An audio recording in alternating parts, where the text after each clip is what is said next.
Salam əziz izləyicilər.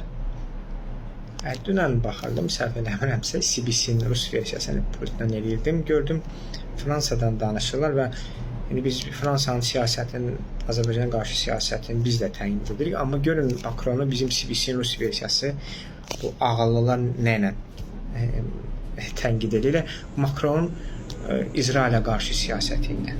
Yəni, Makronun məhz İsrailə qarşı siyasəti, Fransanın məhz Fələstin siyasəti doğru siyasətdir. Ay CBC-nin baş bilənləri bu Makronu tənqid eləmə mövzu mu tapılmalı? Siz nə deyindi?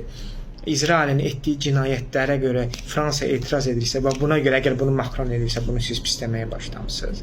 Yəni ümumiyyətlə dini mənsubiyyətini qoyaq bu tərəfə. Bir normal insani bir cəhəti olan adamlar İsrailin etdiyini pisləməyidir. Yəni, onun yaxşı demək qeyri-insan olmasa ki, İsrailin Qüdsdə etdiyinə, Qazzada etdiyinə yaxşı deyə bilərsən. Buna qeyri-insan olmalı, yəni heyvan olmalısan.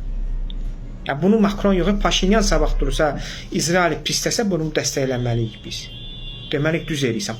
Putin belə İsraili pisləsə, deməli, dəstəkləməli, deməli, düz mövqe. Çünki bu məsələdə ağ var ya qara var. Qara da İsraildə, ağ da Fələstindir. Və kim ağa dəstək versə, kimlə ilə asılı olmayaraq. Biz ona dəstək verməliyik.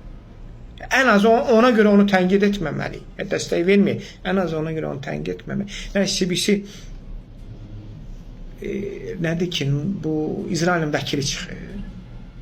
Yəni, bütün qeyri-müsəlman ölkələri belə, dinə aid olmayan belə insanlar İsrailə etiraz edirlər etdiklərinə. Çünki insani baxımdan bu vacibdir. Sizə nə olub? Yəni, bilirsiniz, bu cılız bir güya Azərbaycan dövlətlər maraqlarını qorumaq üçün özünüzü biabır eləməyin. Yəni, bu kənardan çox iyrənc görünür.